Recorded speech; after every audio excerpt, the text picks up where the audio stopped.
আসসালামু আলাইকুম সবাইকে। কেমন আছেন সবাই? আশা করছি ভালো আছেন। আজকে আমার রেসিপিটি হলো সিম ভাজি। যদি আমার রেসিপিটি আপনাদের ভালো লাগে তাহলে একটা লাইক দিয়ে সাবস্ক্রাইব করে আমার পাশে থাকবেন। এখানে আমি কতগুলা সিম নিয়েছি।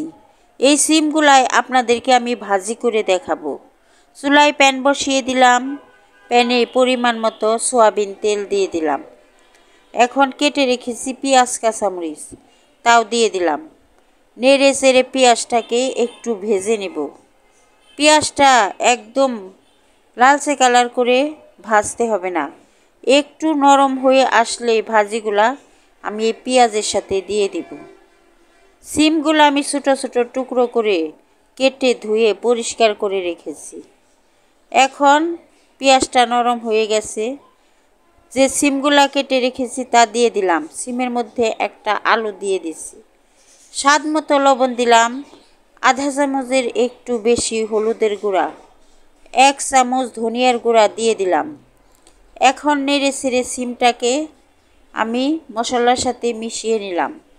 এখন ঢাকনা দিয়ে ঢেকে 3-4 মিনিট ভাজি করে নিব। ঢাকনা দিয়ে ঢেকে দিলাম। 3-4 মিনিট পরে ঢাকনা তুলে আমি ভাজিটাকে একটু নেড়ে দিলাম। ভাজিতে অনেক পানি উঠেছে, ওই কারণে আবারও ঢেকে 5-6 মিনিট ভাজি করব। ঢাকনা দিয়ে ঢেকে দিলাম। 5-6 মিনিট পরে ঢাকনা তুলে দেখি সিমের পানি একদম শুকিয়ে গেছে, ভাজিটাও সেদ্ধ হয়ে গেছে। এখন এর মধ্যে কিছু ধনিয়া পাতা দিয়ে নেড়ে চেড়ে কিছুক্ষণ ভাজি করে নিব। ধনিয়া পাতা দিয়ে দিলাম। এখন নেড়ে চেড়ে ভাজিটাকে ভালোভাবে ভেজে নামিয়ে নিব। এখন আর ঢাকনা দিয়ে ঢাকবো না।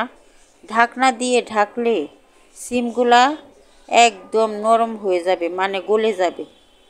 আমার ভাজিটা করা শেষ। এখন চুলার থেকে আমি নামিয়ে নিলাম। কার কার এই সিম ভাজি খেতে ভালো লাগে কমেন্ট করে জানাবেন। আমার তো সিম ভাজি খেতে অনেক ভালো লাগে। যদি আমার রেসিপিটি আপনাদের ভালো লাগে তাহলে একটা লাইক দিয়ে সাবস্ক্রাইব করে আমার পাশে থাকবেন। ধন্যবাদ সবাইকে।